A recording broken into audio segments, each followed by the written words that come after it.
inside of John's mind, we see him actually evaluating Yu's boxing skills when he fought Kasim. We see him intensely looking at all his muscle fibers, his twitches, his movements, all in the pursuit of perfection. He's astounded. He's astonished by the beauty that Yu has, and he wants to achieve it. And even his girlfriend, even his significant other is seeing how he's always in a daze of late, how he can never pay attention to her, how he can always just focus on boxing. And it got to the point where he just simply just told her that she's annoying, that it's not productive for her to even exist right now. The only thing that Jean-Pierre cares about is Yu and his perfection, and it's the perfection in his boxing ability. We see that Jean-Pierre's coach is giving an interview talking about John, saying that he's an artist, that he spends his entire life pursuing the beauty of the perfection of technique, and that even though that the interview knows Jean-Pierre, he knows he's a champion, he knows the intensity, he still doesn't understand. And we actually find out that John actually spends most of his time meditating before he even trains.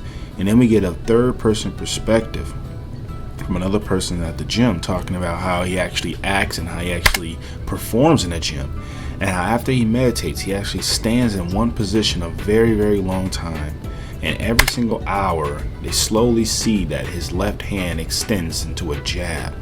And the purpose of this isn't just calmness, it isn't just being relaxed. It's about activating and realizing every single muscle fiber that it takes to extend his arm. He's trying to focus entirely on everything that makes him a fighter, every movement that has purpose and full control. That is what John is actually trying to reach, and that's what he's reached mostly. And we see that as the interviewer tries to meditate, he's very much distracted by John's aura. But besides that point, we see that he actually does try to meditate. He does get a little glimpse, just a glimpse into John's world as he hears his own heartbeat. But then we actually find out that to John, hearing his heartbeat is only the first step. Whereas for him, he feels every single thing in his body because he's a master at meditating. All for the pursuit of beauty and perfection of his technique.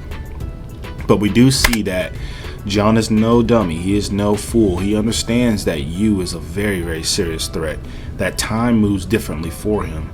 So he needs to add more and have more intense focus. He needs to fight someone with murderous intent. He needs to put his life on the line. And we see that he's going through extreme lengths to prepare for this fight. So if that's telling us anything, that is telling us that this is not gonna be just some pretty patter little thing. This is gonna be a full-blown conflict. We see as John looking at more footage, more insight from his fight that he saw that you have against Kasim. He's trying to really get a better and better understanding. But what's even worse is that he's actually going into the neighborhoods. He's going into the hood. He's going into where the thugs are to actually beat them down so that he can actually get some life or death scenarios. He needs to keep pushing himself because he understands how dangerous Yu is. So he's drawing the blood of the criminals to paint a portrait of Yu, okay? And it's nothing is ever enough, okay? And then we see that his new training style, his coach is actually very, very concerned. He's never seen Jean-Pierre train like this. He's hazardous. His movements are urgent and desperate, but they're still sharp. And we see that Jean-Pierre is actually shadowboxing Yu, and he's taking it extremely seriously. And then that same night, we see that his trainer is still trying to warn him. He's saying, listen, your wife has been worried about you. You've been in the daze. And John gives this crazy look saying, listen, I'm in the best condition I've ever been in. And his coach is just scared. He's scared for his well-being, and he's telling him not to go too deep into this. Don't go too deep into the darkness. But then we see that John does that later that night. He goes into an alley with all crooks and criminals, and he actually is able to I mean, understand the situation very well. Understand that what each person has, what weapons they have, you know, where they're carrying it, how long it'll take for them to respond once he attacks. All of this comes from his intense knowing of his own body and like his surroundings from his meditation.